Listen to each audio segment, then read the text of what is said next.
I am Tanvi Taneja. Live from New Delhi, you're watching DD India Global. We'll bring you the day's big stories from across India and the world. With me today from Washington, D.C. is my colleague, Nick Harper. Good evening from New Delhi, Nick. Good morning, Tanvi. It's 10 a.m. here in Washington, D.C. It's 4 in the afternoon across Central Europe. Coming up in the next 30 minutes, a push to get US troops out of Iraq, and Donald Trump appeals for immunity from prosecution. We have all the details coming up, but first, the headlines.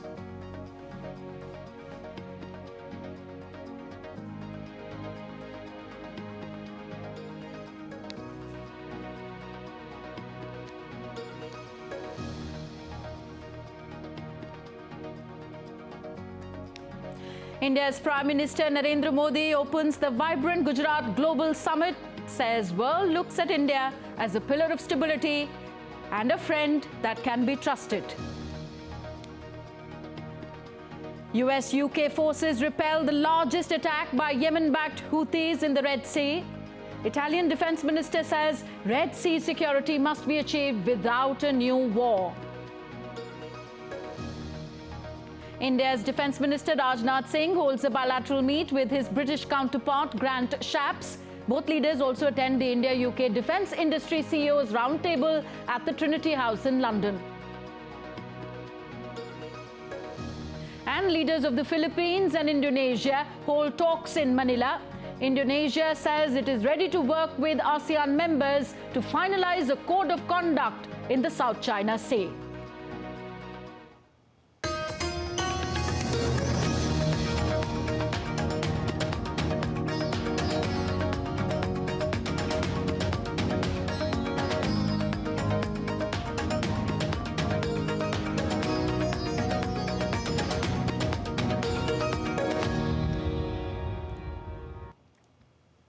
Now, celebrating 20 years of vibrant Gujarat as the summit of success, world leaders took part in the 10th edition of Vibrant Gujarat Global Summit in India's Gandhinagar's Mahatma Mandir Convention and Exhibition Centre today.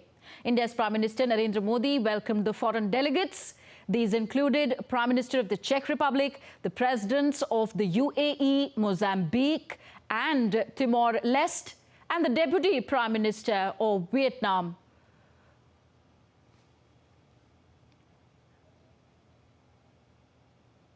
The Indian Prime Minister Narendra Modi, seen here standing with these world leaders attending the vibrant Gujarat Global Summit in India's Gandhinagar. Speaking at the vibrant Gujarat Global Summit today, the Indian Prime Minister hailed the country's efforts in shaping a global future. He said that the theme of the summit is Gateway to the Future.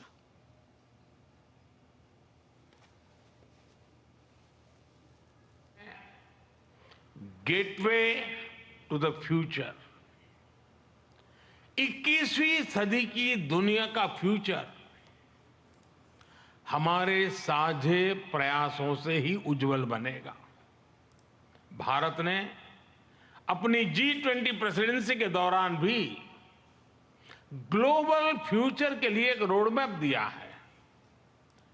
Vibrant Gujarat global summit के इस addition में भी इस vision को और आगे बढ़ा रहे हैं।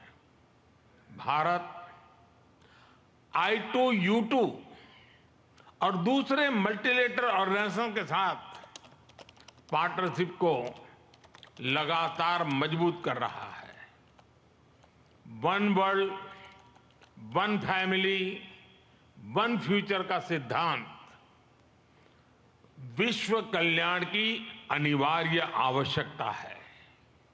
Also attending this summit, Suzuki Motors President Toshihiro Suzuki said that India's automobile industry is growing rapidly. Speaking at the summit, Suzuki Motors President announced $4.2 billion investment in Suzuki Motors Gujarat. With this, Suzuki plans to add a new post-production line there. Suzuki Group will invest 3,200 crore rupees in Suzuki Motor Gujarat to add a new fourth production line, which can produce 2.5 lakh units per year. This will increase the annual production capacity of Suzuki Motor Gujarat from the current 7.5 lakh to 1 million units. Thirdly, we will invest 35,000 crore rupees for the construction of a second car plant in Gujarat, which would produce another 1 million units per year. India's famed businessman and chairman of Reliance Industries hailed Prime Minister Modi as the most successful Prime Minister in India's history. Praising the country's rising economy, he said that no power on earth can stop India from becoming a $35 trillion economy. Now, as Prime Minister of India, your mission is दुनिया के विकास के लिए भारत का विकास. You are working on the mantra of global good and make India the world's growth engine. The story of your journey from Gujarat to the global stage in just 2 decades is nothing short of a modern epic. Today, and in today's India, is the best time for young people to enter the economy, to innovate, and to provide ease of living and ease of earning to hundreds of millions of people. No power on earth can stop India from becoming a $35 trillion economy by 2047. India's Prime Minister Narendra Modi also met Prime Minister of the Czech Republic, Petr Fiala, on the sidelines of the summit in Gandhinagar, the capital of the Western Indian state of Gujarat, on Wednesday. The two leaders discussed ways to advance bilateral ties, especially in the knowledge, technology and scientific fields. The Indian Prime Minister noted that several Czech companies had partnered with Indian manufacturers in the defence, railways, aviation sectors under the Make in India initiative. He also highlighted that the Indian growth story and robust industrial base of the Czech Republic make the two ideal partners in the global supply chain. The two leaders also welcomed the adoption of the joint statement for India-Czech strategic partnership on innovation as a significant milestone in India-Czech bilateral relations. India's Foreign Secretary Vinay Quatra thereafter held a press conference on the Vibrant Gujarat Summit. He hailed the highest number of partner country organizations participating in this summit. Number of partner countries which have highest ever number of partner companies for the partner countries for the Vibrant Gujarat. I gave the number of 34. I've been corrected and like to inform that actual number is 35. That Russia is one of the 35 partner countries for the Vibrant Gujarat. The future lies with green energy, and both Finland and India can contribute a lot to it. Speaking exclusively to DD India's Vishal Baristo at the Vibrant Gujarat Global Investors Summit, the Finnish ambassador said that India, with its strong market, and Finland, with its expertise in green energy, can set a role model for the future economies. I think those really are certainly the most potential areas of cooperation, and we also have developed a concept that we call DESI, which comes from digitalization, education, sustainability and innovation. And I think that says a lot about how we also see the possibilities for cooperation. Further west in Asia, a new theatre of the Israel-Hamas conflict has emerged in the Red Sea. The US and the UK forces today repelled the largest attack by Yemen-backed Houthis in the Red Sea key shipping lanes. Further, Italy's defense minister has said that Red Sea security must be achieved without triggering a new war. My colleague Nick Harper is in Washington, D.C. He gives us more on this and other stories making headlines around the world. Nick, all this is happening as Washington's diplomacy push in the region continues. That's right, Tanvi. The US and UK forces have shot down 21 drones and missiles fired by Houthis on Tuesday. The incident took place in the southern Red Sea in the direction of international shipping lanes. The US military reported no injuries or damage, and it said that this was the 26th attack by Houthis on commercial shipping lanes in the Red Sea since November the 19th. Attacks by Houthis have been extremely disruptive to international shipping, causing some companies to suspend transits through the region and instead take the much longer, costlier journey around the southern tip of Africa. Well, as Iranian-backed militia step up attacks on commercial vessels, Italy's defence minister has said Yemen's Houthi attacks on Red Sea shipping must be stopped, but without triggering a new war. The Houthis have vowed to continue the attacks until Israel halts the conflict in Gaza, and has said that it would strike US warships if the militia group itself is attacked in Yemen. The United States and other countries last month launched Operation Prosperity Guardian. That's to try and protect civilian vessels in one of the most important trade routes in the world.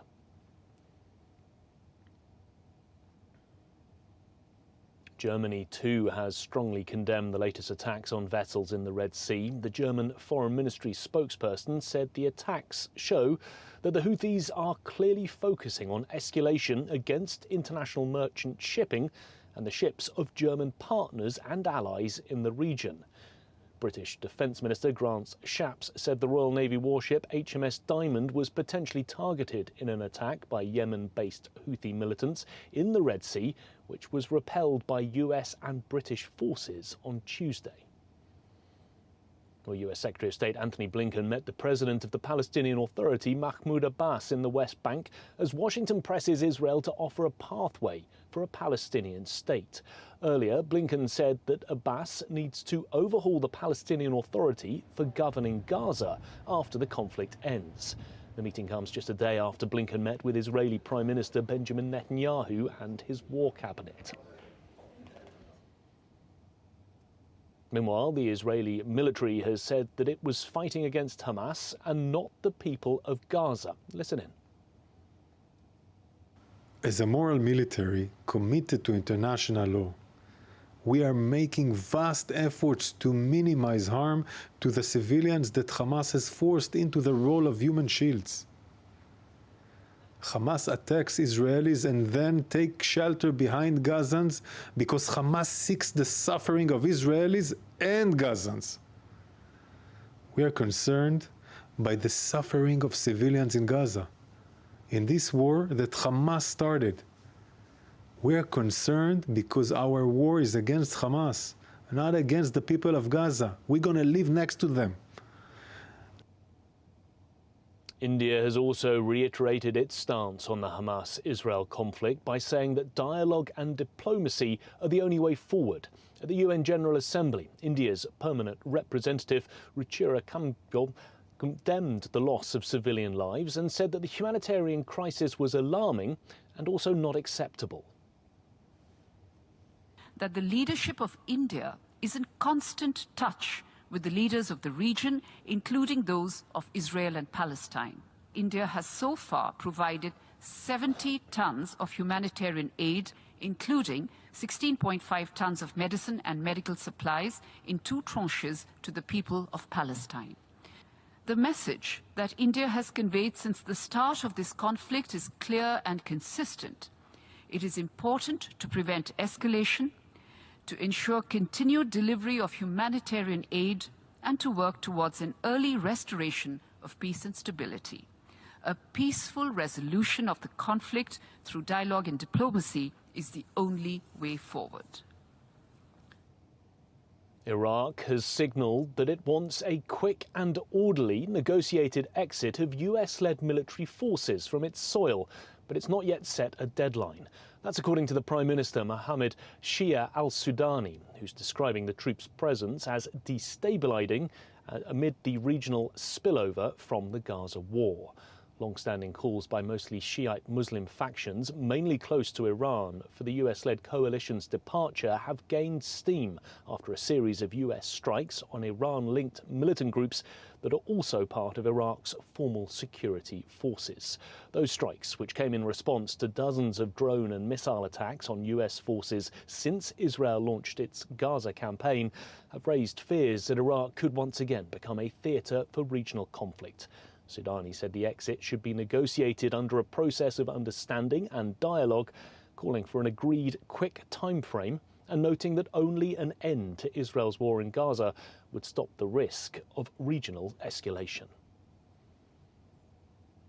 Well, Iraq's Prime Minister Soudani has said that the country wants a quick exit of US-led military forces amid fears of Israel-Hamas's conflict spilling over to the wider region.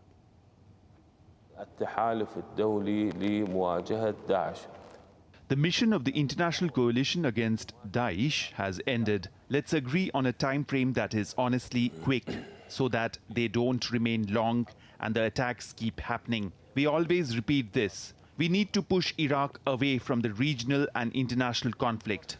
This is not only for the benefit of Iraqis, but for the region and the entire world.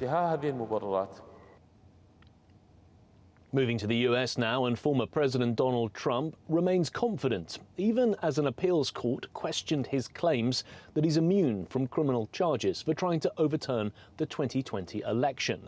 During a hearing at an appeals court in Washington, D.C., Trump's legal team maintained that former presidents cannot be prosecuted for actions that they took while in office. US prosecutors argue that Trump was acting as a candidate, not a president, when he encouraged his supporters to storm the US Capitol building on January the 6th, 2021. Meanwhile, Trump has called the hearing political persecution. When they talk about threat to democracy, that's your real threat to democracy. And I feel that as a president, you have to have immunity. Very simple. A president has to have immunity. And the other thing is I did nothing wrong. We did nothing wrong. The US Defense Secretary Lloyd Austin has been hospitalized since January the 1st. That's with a urinary tract infection after a December surgery procedure to treat prostate cancer, as per the Walter Reed National Military Medical Center. The disclosure on Tuesday came after public backlash directed at the Pentagon over secrecy about the hospitalization, with US President Joe Biden and Austin's own deputy kept in the dark for several days.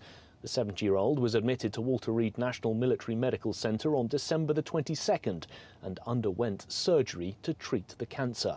Senior White House and defense officials were not told for days about his hospitalization or about the cancer diagnosis. Ukrainian President Volodymyr Zelensky has arrived in Lithuania as he begins his tour of the Baltics to discuss the Russia-Ukraine conflict and Kiev's plans to join NATO and the European Union. All three Baltic nations, Lithuania, Latvia and Estonia, are already members of NATO and the EU.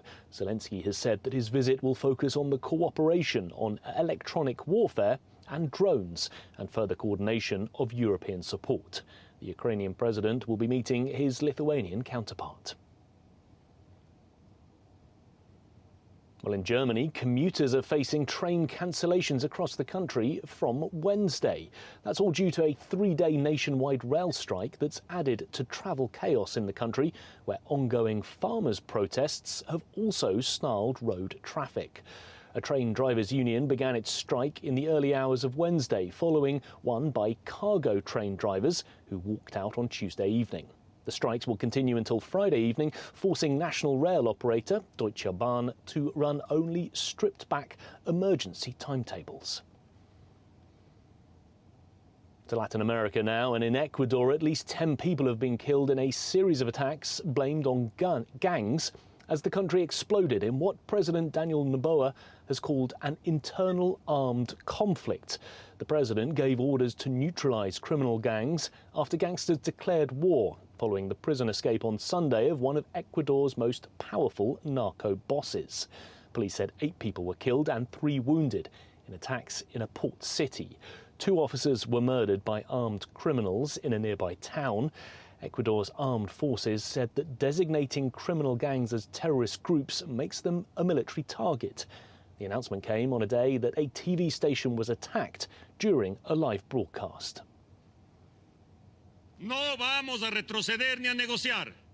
From this moment, all terrorist groups identified in the President's decree are military targets. The present and the future of our homeland is at stake. We will not step back nor negotiate.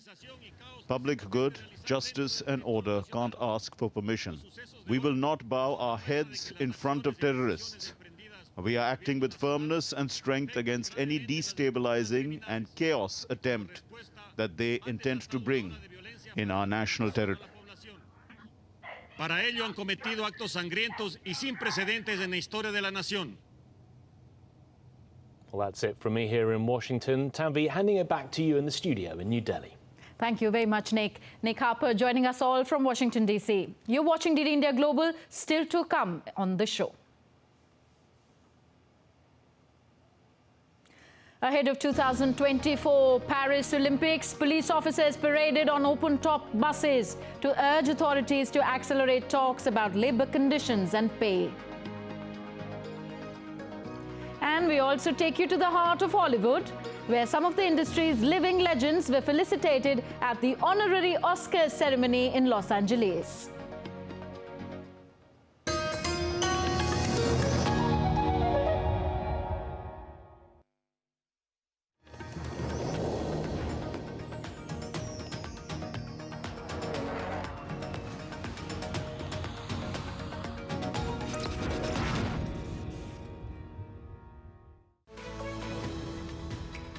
We just don't bring you the news as it unfolds. We get to the heart of the matter. We don't just present facts. We demystify complex social, political and economic events. We break stories that shape the world's present and future because you deserve the truth. I am Tanvi Taneja from New Delhi. I'm Ollie Barrett from London. I'm Nick Harper from Washington, D.C.